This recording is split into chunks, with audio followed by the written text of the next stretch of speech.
The story of the STEMpire unfolds.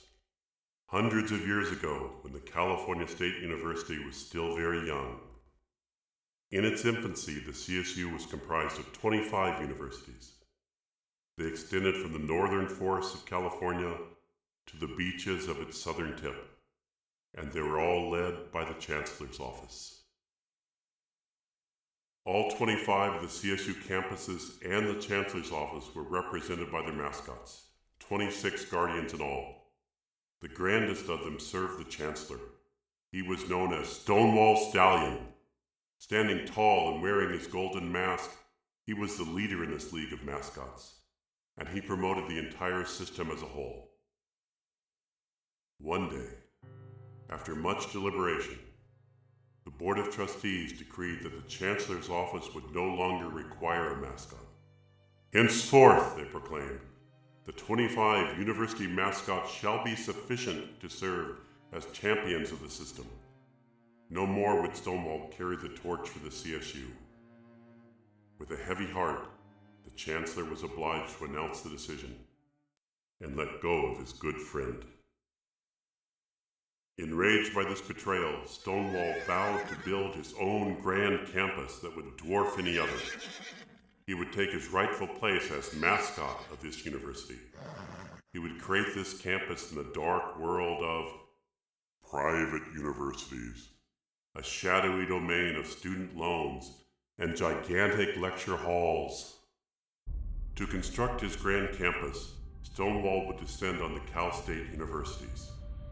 There he would disassemble each campus structure brick by brick and transport it all to the site of his new home. The first campus that would experience Stonewall's rampage would be Cal State Oakland, the oldest of the universities in the system.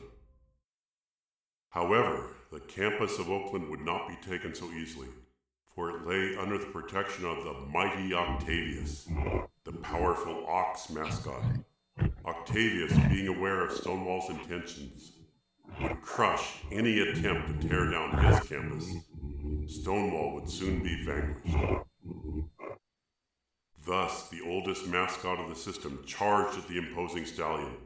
The battle area spread through the quad and onto the athletic fields. The ox, using his strength and mighty horns to once and for all rid the rival from the school, lunged towards the ousted mascot. But it was not to be. As the fury of the stallion was unleashed, he dispatched the mighty ox. There would be no containing Stonewall in his conquest to build his grand campus and once again proclaim himself a magnificent mascot. With Octavius laying in defeat, Stonewall called upon his horse minions from the Northern California pastures.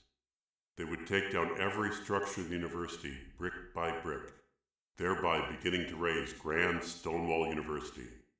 Now, the CSU was down to 24 campuses.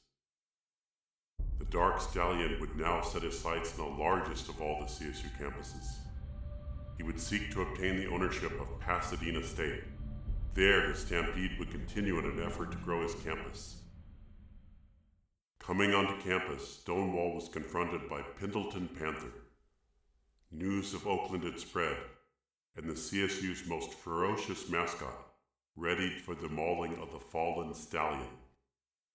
With an uncontrolled aggression, Pendleton leaped at the trespasser. The initial thrashing would throw Stonewall back on his hooves. The panther's speed was too much to match. But the Dark Stallion's campaign would not be brought to an end. With his overpowering size and brute strength, Stonewall pummeled the great cat and lay him defeated on the university steps. Once more, the towering stallion would seize every edifice across the campus. Hordes of minions from the valley's pastures came to Stonewall's call.